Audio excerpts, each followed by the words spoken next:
Ratusan personil TNI, Polri, dan BPBD serta Forkopimda Aceh Tenggara melakukan apel kesiapsiagaan bencana. Ya, kesiapsiagaan bencana tersebut dilakukan untuk penanggulangan bencana yang dapat terjadi kapanpun. Guna menghadapi ancaman bencana alam yang dapat terjadi sewaktu-waktu, ratusan personil TNI Polri, BPBD, dan unsur pemerintah lainnya melakukan apel kesiapsiagaan bencana alam. Apel tersebut langsung dipimpin oleh PJ Bupati Aceh Tenggara M. Syakir di lapangan Ahmad Yani, Kutacane, Aceh Tenggara.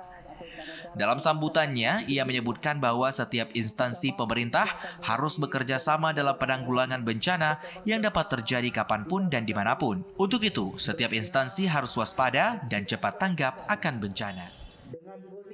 Harapan kita tentu tidak terjadi bencana, kita dijauhkan dari bencana. Pun demikian ketika bencana terjadi kita harus siap siaga.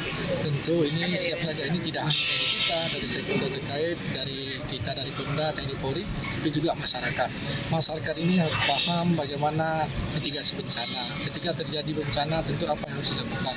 Nah ini yang harus kita siapkan. Yang kedua, tentu kita selalu mengimbau kepada masyarakat, kepada melalui aparatur kecamatan dan tingkat desa agar masyarakat siap-siap apabila terjadi misalkan terjadi banjir atau terjadi hujan lebat agar untuk menjauhi sungai-sungai atau kali-kali dan juga ada bukit-bukit yang ada potensi longsor. Nah, imbauan itu selalu kita sampaikan sehingga masyarakat siap siaga. Kemudian tentu kita juga menyampaikan bahwa masyarakat yang misalkan yang tidak terkena bencana untuk membantu gotong royong bersama masyarakat yang kena. Nah, ini himbauan ini yang selalu kita lakukan.